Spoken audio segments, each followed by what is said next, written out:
Phishing is a type of attack that typically attempts to trick the victim into clicking on a link or executing malware in some way. It can be an attempt to compromise a device, to steal sensitive information, passwords, usernames, PINs, credit card numbers, as well as try to gain access to online accounts. Pretty much all of the things you don't want to happen can happen through phishing attacks. And phishing is one of the most successful and common types of attacks because it is easy to perform, cheap to set up, and it yields good returns for the attackers.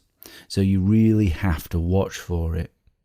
In working for big corporations, even with repeated security training to wise people up, no matter what the company I've consulted to, about 30% or so of people continue to be fooled and click on things that they shouldn't. And funnily enough, some countries are worse clickers and some are better clickers on a consistent basis. But no matter what, people just seem to not be able to be trained out of not clicking on the things that they shouldn't click on. Phishing is typically carried out by sending fake emails or instant messages as well that direct the victim to a fake site that often resembles the legitimate site. It is a form of social engineering, or in other words, it's an attack against human weaknesses, and it relies also on the lack of defenses that web technologies inherently have in order to do the attack. So, for example, email does not authenticate or digitally sign the sender, so there's no guarantee of who it's come from. If there was, then this problem would be reduced. Because emails can be easily spoofed to look like they've come from a legitimate source, phishing attacks take advantage of that trust that you believe it's come from that person, or at least it can do. Generally, phishing attacks are done en masse, so they send out thousands or millions of emails, and those email addresses have been harvested from the internet, or sometimes they've been harvested through hacking websites, sometimes from the fact that people have publicly disclosed them on forums or other things like that, and even from guessing at what the address is. So if you, for example, had John at a domain name, John at Hotmail or something like that, this would be an unusable account because of the amount of spam and phishing emails that it would get, because spammers target common names in combination with domain names. You do also get mass email attacks on certain businesses as well. But if it is a specific and targeted attack, we call that spear phishing, if you're targeted individually. Let's look at some techniques used to perform phishing attacks in order to try and convince people to click on them. So the big one that they use is what's called link manipulation. This is a simple phishing email that you can see here in front of you that I put together. I've sent it to a Ghostmail account to illustrate the techniques that are used. The Ghostmail service is no longer available actually, but that's not important as it's serving here as an example only. The examples I show can apply to all email services. Here I'm faking links to Google and to Microsoft. So if we just zoom in here. So the first technique that they use is subdomains and misspelt domains. Now if you look at these three examples here, so you can see here that this is the real domain, and this is the domain it's trying to convince you that it's actually from. And a slightly different technique being used here. So that is obviously the real domain. And then this is using subdirectories in order to look like Google. This one's using a subdomain, this one's using subdirectories. And this one, Microsoft, can you notice what's wrong with that one? You probably can, because we're zoomed in, which is here. We've got an R and an N instead of an M. Let's have a look at some other examples. So these are live phishing links that are right now attempting to convince people to click on them. So you can see here, this is actually an Australian bank, and it's attempting to convince people that this is the domain, when in actual fact we can see here that this is the real domain. Let's see if there's any other clever ones, or well, they're not really that clever, but let's see if we can find any other examples. So you can see here, here's another paypal.co.uk. So the real domain is this. So it may be tricky to understand as I've gone through this which are the real domains, depending on your experience. So the real domain is the one that is to the left of the high level domain. That's the high level domain, and that has no slash to the left of it. High level domains are things like .com, .net, .org.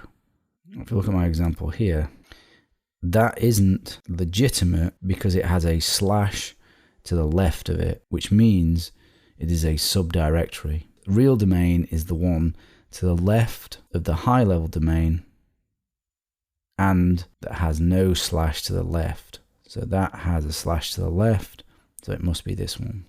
The next sort of technique of link manipulation is what's called IDN homographic attack. IDN is the internationalized domain name standard.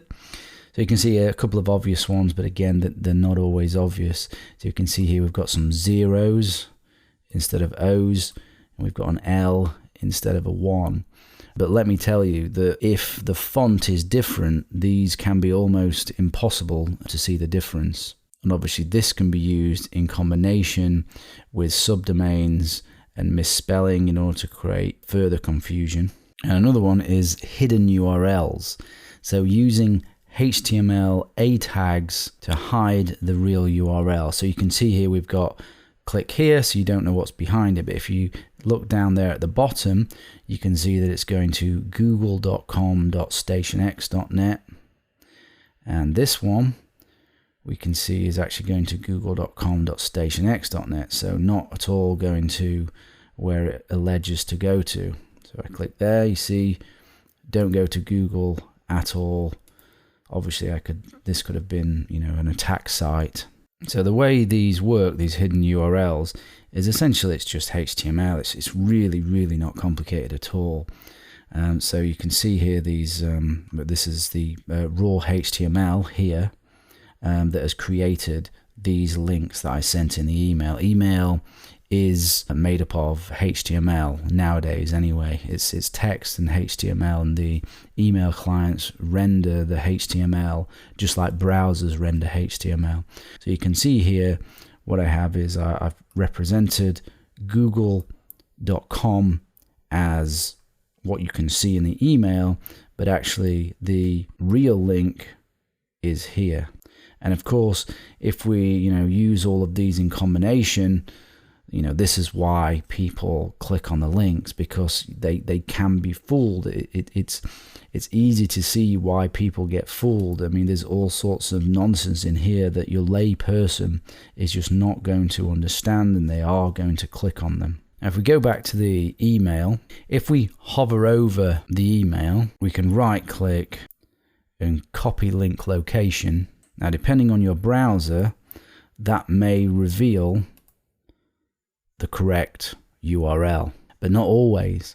JavaScript could hide the link depending on your email client. And also, as I showed here, you can hover over and you can see in the bottom left the real domain. That isn't always going to be the case either. Depending on your email client and JavaScript, that may also be faked as well. So it is pretty tricky. You can look at the HTML, like here. Some email clients will allow you to see the raw HTML, and then you can go through and see what's there, but some won't. I mean, this Ghostmail, for example, does not let me look at the raw email, so I have to hover over it to see where it is going to take me to. Good providers, and this can be both a good and a bad thing, will notice these types of things and will change them. So Thunderbird, for example, these wouldn't come through like this. It would change them so that you can actually see where it's going to. But that defense mechanism could be bypassed as well. So, so it's not foolproof. But Ghostmail in this example was able to receive these and make them look like this without me going to much effort to try to bypass any phishing protection that it has. Other than URL manipulation, there's also covert URL redirects that use vulnerabilities such as cross-site scripting and cross-site request forgery, or they can be used in combination with URL manipulation. So it is possible that you might get sent a link to a real site, and the real site is being manipulated to attack you in some way. So the attacker can or possibly has found a flaw in the real site and is using a technique like open redirect, or as I've just mentioned, the cross-site scripting and the cross-site request forgery vulnerabilities in order to attack you. So this has happened to PayPal and many others. So let me give you an example, because this, obviously won't be clear, of a reflected cross-site scripting vulnerability that could be used in a phishing attack. So imagine you've been, sent a link via whatever means. Now, this was actually a cross-site scripting vulnerability that I found in a forum application, so I'm just using it as an example. So this is an example of the URL. You then click on this URL. This takes you to the website, and then because I've inserted into that URL a special script, when you enter your username and password, I'm able to steal your username and password. Now, if you look here, this is the crucial bit of code. So I've inserted my own little bit of code here. This is the reflected cross-site scripting vulnerability. That site should not let me put in my own scripts into URLs and process it, because what that means is that I am then able to act as that website under the security context of that website, which means I then have access to your cookies, and of course I can manipulate the web page so that that it's not the right login screen and it's actually a fake login screen that I've presented. And that's actually what I did with this particular vulnerability, to demonstrate it to the people that own the application so that they could fix it. So that was the actual URL vulnerability. And if you look here, there I'm inserting in a special, what's called an iframe, in order to put up a fake login screen and able to take the usernames and passwords. So that gives you an example there.